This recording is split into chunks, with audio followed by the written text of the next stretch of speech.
Hello everyone, and thanks for joining School of the American Rifle. Today we're going to do two physicals on two different types of BCM bolt carrier groups. This one on the right, the phosphate and chrome line one, is owned by me.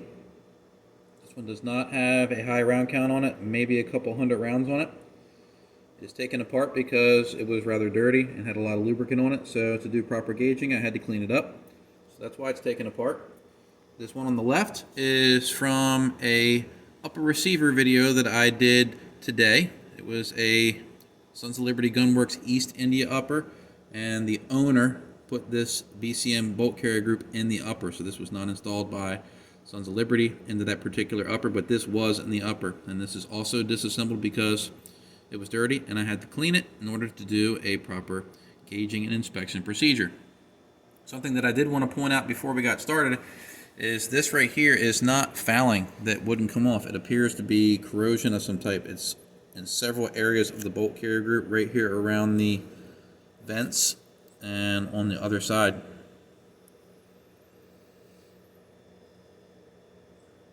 Now this didn't impede function in any way, but it's something I wanted to point out because I'm sure some of the viewers would ask what that was. That is not fouling that I can detect at this point. I didn't soak it in any kind of cleaner, so I just used my parts washer and cleaning solution to clean it up. But I wanted to point that out before we got started in the video. So let's go ahead and begin. First thing I'm going to do is I'm going to do a gas ring test for the BCM bolt carrier group that is not mine. And it passes. And then I'll try my bolt carrier group, and it passes. Now this BCM bolt carrier group of mine is not 100% factory as it comes. I did dimple the factory issued cam pin. That is the one that is equipped with the bolt carrier group from BCM, but I did dimple that, and I did install a different extractor spring. This is from a while back. And that is a Colt Gold extractor spring. I'm also a fan of the 4-coil and 5-coil Springco extractor springs. These do not last as long as the Springcos, nowhere near as long. Alright, so let's go ahead and begin. Let's focus on the bolts first, and then we'll move to the carriers. So, two new things that I haven't featured in other videos before. I have measured these things extensively in the past. And I posted a picture on Instagram recently of these two gauges. If anybody's wondering, this is the bolt face recess gauge. This measures the diameter of the bolt face, so the distance from this edge to this edge, or that edge to that edge there. I have experienced several bolts that have an undersized diameter here, so if it has a round that goes in, it doesn't eject cleanly because the opening's too small. So that's what this checks. So we'll go ahead and use this since we're discussing it. And it's modified in a way so it clears the ejector. So the bolt face diameter is sufficient. Let's go to mine. And that also passes. You can see that it goes all the way down to the bolt face.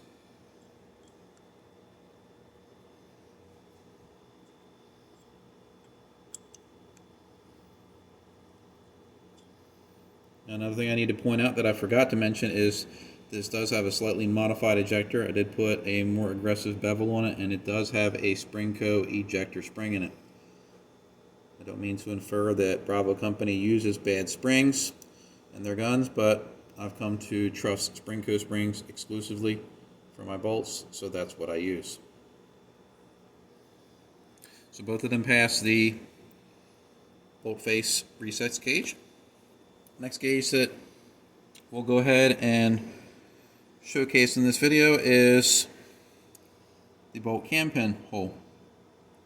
Now this one is painted yellow on one side because this is what I refer to my no-go, and this red side is the field or complete reject side.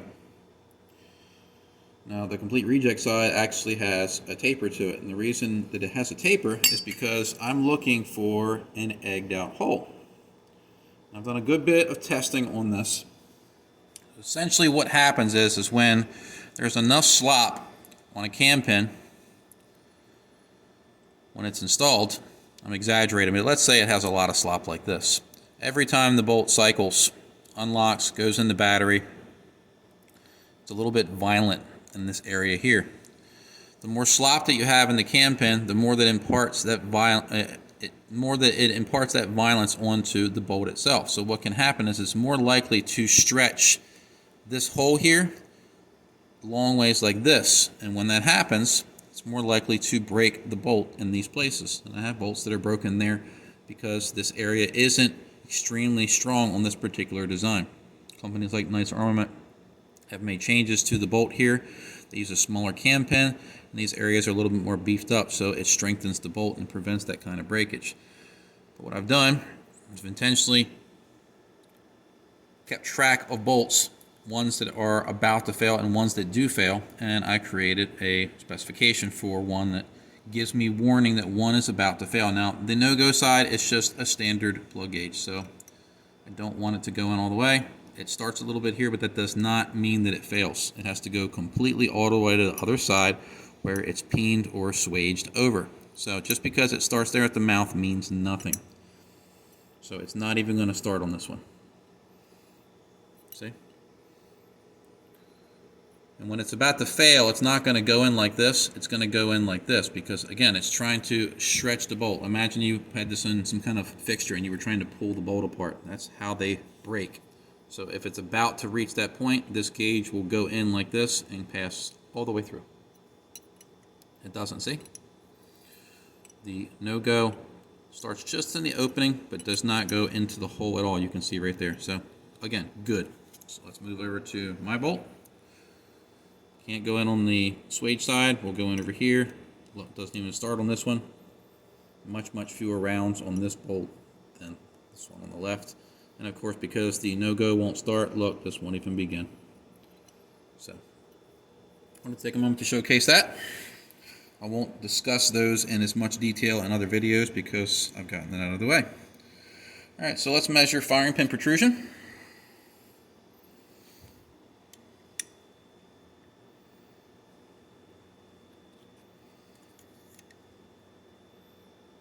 .029. It's good. It's on the low side, but it still passes.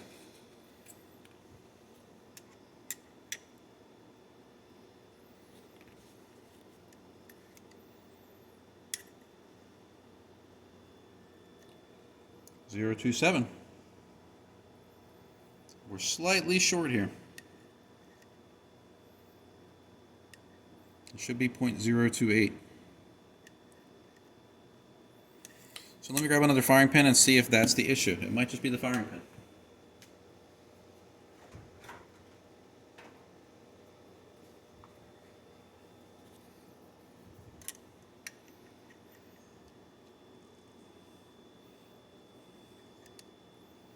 Again, 0275. Here's the new firing pin. 0285. So that does fix it. So I'll let the owner know that he should consider putting another firing pin in it, or what can be done is you can actually modify the bolt. Not everybody's comfortable with doing that, but if you take a file and run it across the tail, the firing pin will then protrude more. So let's look at the firing pin and see if we have any issues. It has free movement. Let me look at the tip, see if we can detect any damage. My hands are dirty from working with guns, so if that bothers you, you should probably not watch anymore.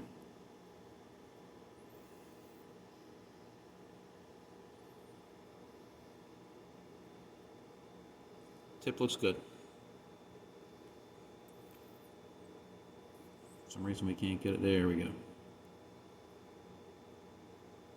Tip looks good. Alright, so possible issue there. Nothing serious though. Let's measure the tail of the bolts. This is the no-go. Doesn't even begin. Field, of course, is not going to go in, so that passes. Let's try mine. Again, it doesn't go in a no-go, so it's not going to go into the field. Those are pass. Let's check for magnetism.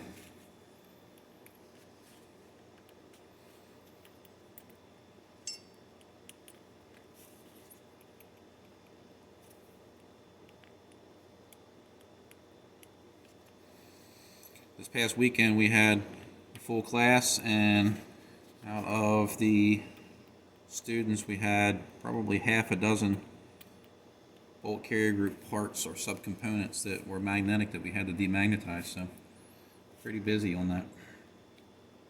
Alright, let's do the firing pin hole and the extractor next. Check the go side, and it does pass. No go side does not go in. Go side passes. No go side does not. So we're good there. Extractor claw feels good.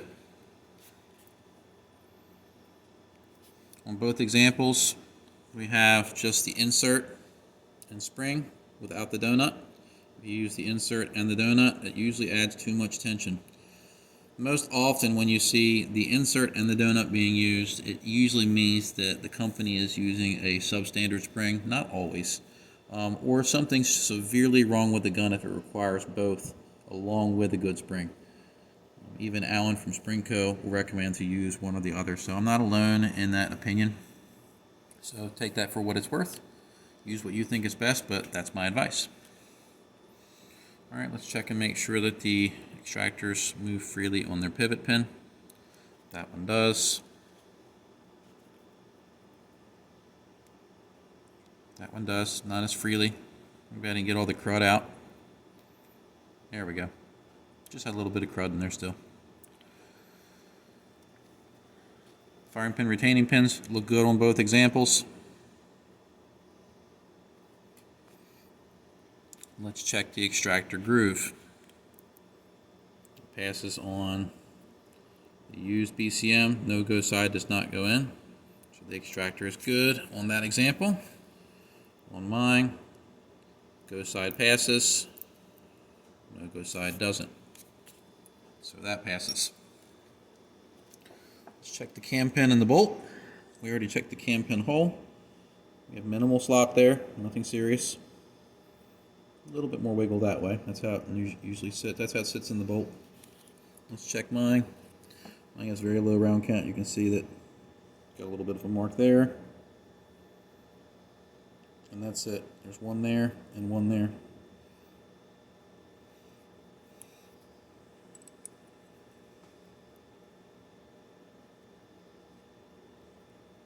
Less slop, but of course this one's brand new. So you'll see odd wear patterns like that. That's why I marked the cam pin. We have a mark here and a mark here. If I can continue positioning the cam pin in the same way, then those marks will stay static and those positions get a little bit deeper. But if I were to flip it like this, then those marks will appear on other areas of the cam pin and usually double the wear. Now it doesn't always happen, but you can usually get a little bit more life if you actually attempt to measure the cam pin in different areas if you position it the same way every time. Choose to do that, choose not to do that, no big deal, but that's something that I usually advise people to consider doing on their guns. If not, it's a $7 part. Alright, so let's move the bolts off to the side. I want to keep everything grouped together so we don't mix anything up.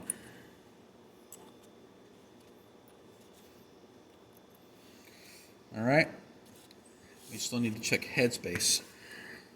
So, let's do the 556 go, 14636. This is the heavily used bolt.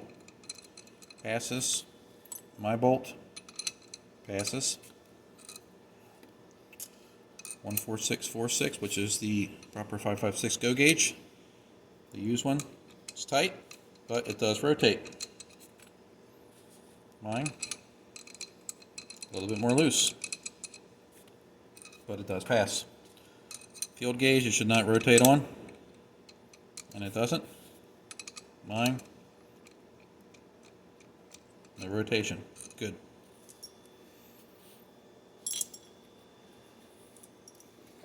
All right. Carrier. Let's do carrier link test.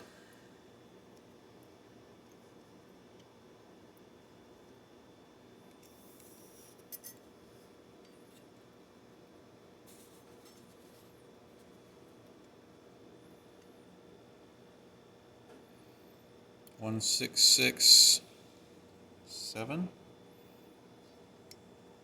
Yep, that's good.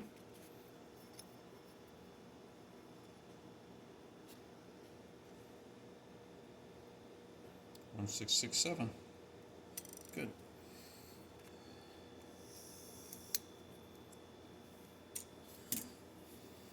All right. Let's measure the support shoulder on the bolt. It would help if I didn't drop my gauges.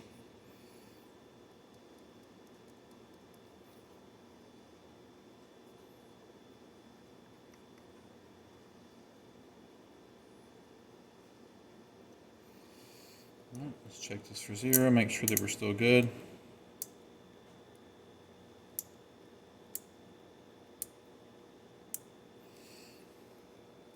And we'll recheck it for calibration after that drop.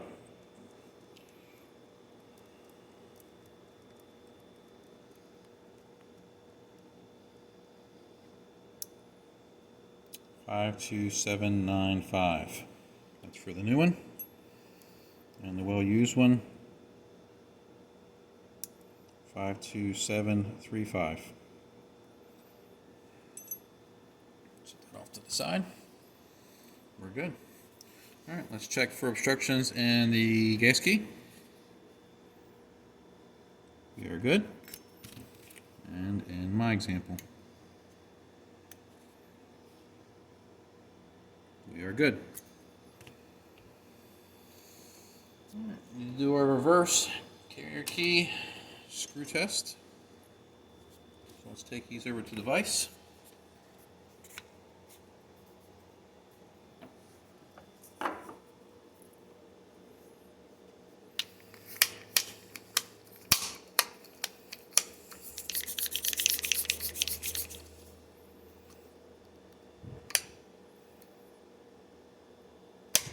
You're set to 30 inch-pounds.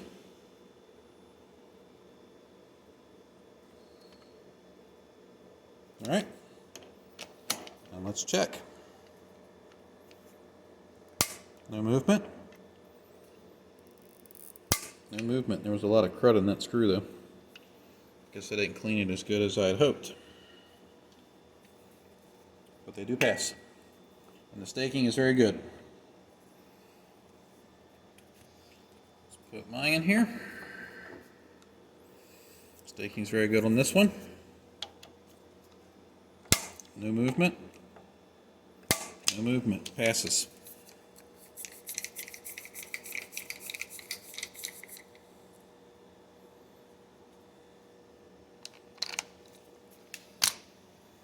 Alright. Let's do our gas key alignment check.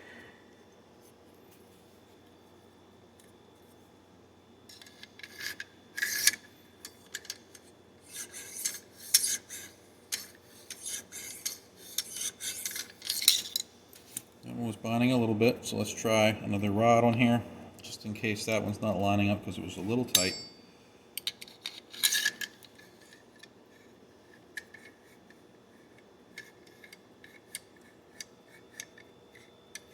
I was pushing off to one side. We had a pretty bad one in this weekend's class where the thing was off a good bit, so where you can only get like half of the rod to line up in that window.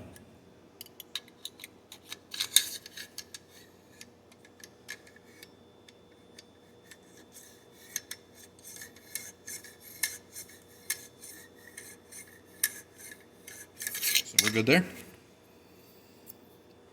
Try it again with this one just to make sure I didn't induce any kind of weird issues.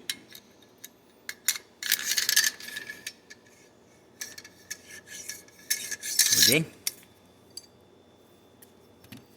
Just a little tight in there. A little more loose on mine. We have a little bit of fouling in there.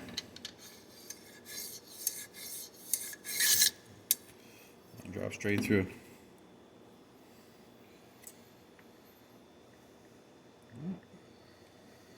Let's do our gas key check. Go side passes. No go side does not go in. Stop hitting things. Go side passes. No-go side does not go in. All right, let's do our 3-bore check on the used BCM. Bolt shoulder support run. Since it's the first yellow.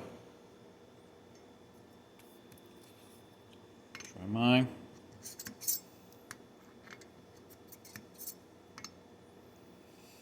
All right, so there's a difference there. Okay, I'll explain the difference in a minute. I was able to detect it when I was cleaning it. BCM might have better answers about this, but this does have a different type of coating, and I think that's why we're seeing a variable in the coating here, or the thickness of the run of the 3-bore. So it takes the first green, second green, and it does not go on that one. So green and green. Let's see what this one does. First green, second green, and it took the yellow. So this one, the 3-bore is about 0.001 larger than the chrome line one. Now, this might still be chrome lined. I can't tell 100%, but it does have this copper look on the inside of it. We'll see it better with the borescope. But there is a different type of finish inside this carrier.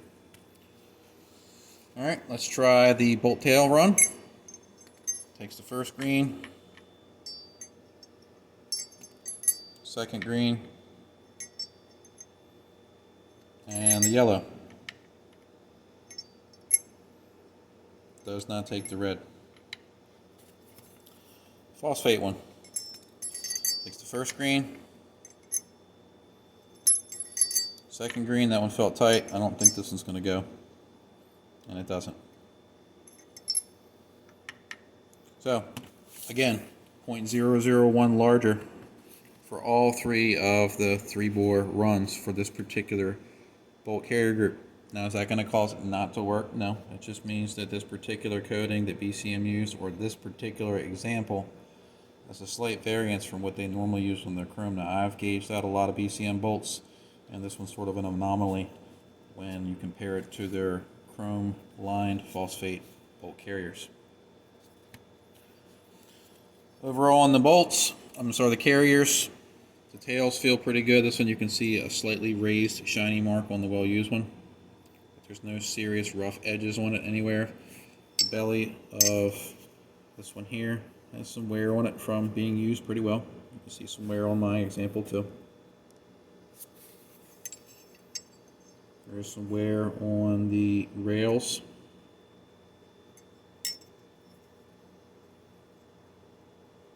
And we have a little bit of corrosion setting in on those rails. Let me see if I can get that focused.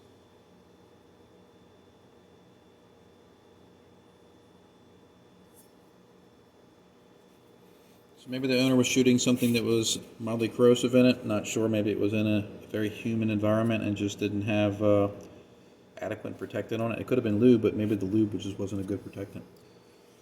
Not sure, but let's look inside the carrier now. Everything else is good. Even though this one is 0.001 across the board larger, this one's still better than a lot of other carriers that I inspect. Let's get the borescope fired up. Let's look at the more new one first, my example. So in we go. Try to get this to focus.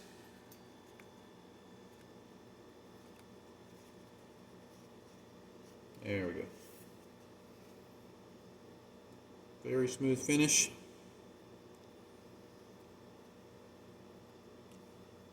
I'm going to try to decrease the light a little bit.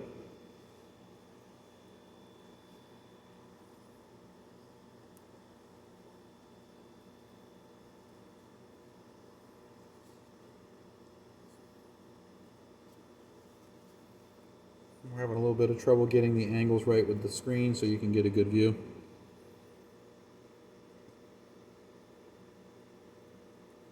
Even though you can see those lines there, that's a really smooth finish. Almost flawless. Now we're stepping up into the gas ring run. It's very bright because this is a rather new chromed carrier, but the finish here is really good. We're getting a lot of reflective light, so it's hard to get a good image. Change the focus a little bit. There we go. A little bit of fouling there. Now we're going to go up into the bolt tail seal.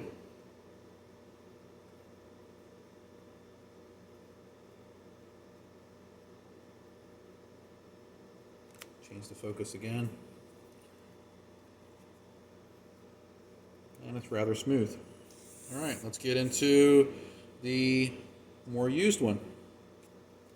Let's change our focus. You can see it has like that copperish look to it. It looks like we're missing some finish in a couple areas.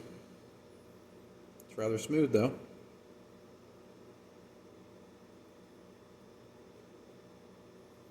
Gonna go up into the gas ring run.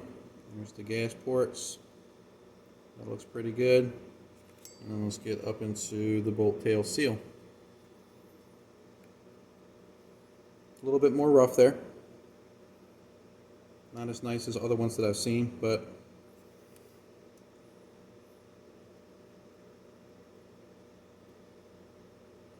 a little rough there.